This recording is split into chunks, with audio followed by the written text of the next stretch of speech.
Yeah, we like it out here. Peaceful.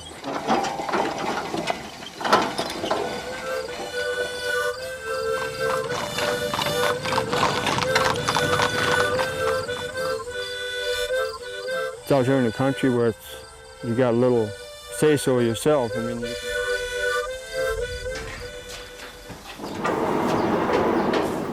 They don't open up easy here. The old order of Amish like their life on the inside, a community closed to the bright lights of the outside. No electricity, no modern conveniences. A place where simple gifts come from hard work. I usually get up at 4:30 in the morning and I go out and get the cows and start milking. And I don't know, we just live one day at a time. And there's a lot of people in bed at night when I'm out sweating my hind end off trying to do this and that. Melvin Gingerich farms 115 acres here in the Kickapoo Valley. No, it's pretty quiet, except for the highway. But for Melvin and the 625 other old Amish families here, there may soon be some new sounds on the horizon.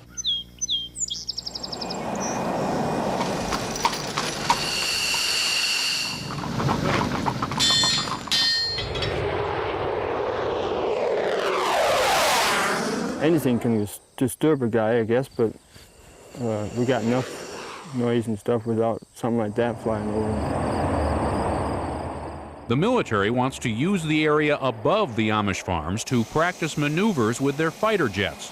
An hour away at Boak Field, National Guard units come from across the country, like they have for 40 years, to train. It's one of the top shops in the country, highly respected, and they say they now need more space, more airspace. We'd like to have pilots be able to start training as soon as they can once they take off, and be able to accomplish as many training objectives in each flight as they possibly can, minimizing the amount of time when they're basically just flying at high altitude and not really accomplishing any training. The military is studying what impact low-flying jets would have on these farmers and their livestock, and their families, most of whom have never even been inside a car, much less a jet. Concern over the proposal is so strong that in an extremely rare public display, leaders of the old order of Amish churches wrote this 15-page letter and sent it to the United States Air Force outlining their concerns. Tops on the list, the safety of their children. Nearly all of the 800 children, the letter says, attend 33 schools in the proposed low-flying area.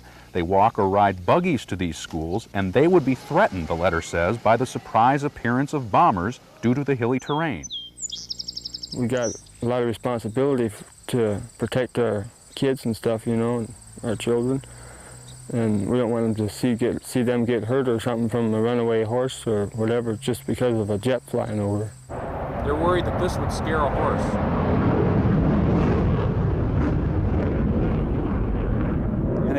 And again, we're going to call on the information available on the studies that have been done in the past to assess what effects this may have on things like livestock or horses. Well, if they don't get the shoes set right, the horse doesn't travel right. They never bothered us yet, but if they do start, why, it would bother I'm sure it would bother the horses quite a bit.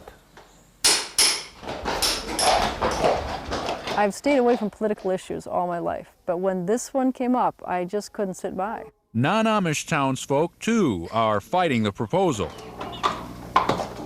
It's just too beautiful an area to have bombers go through for the sake of the Amish and for the sake of all the people that have moved here. Meantime, for the Amish, it's one day at a time while they wait to hear.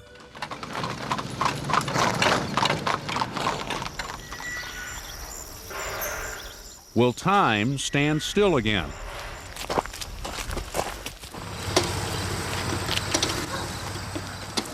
Can they shut out the outside noises?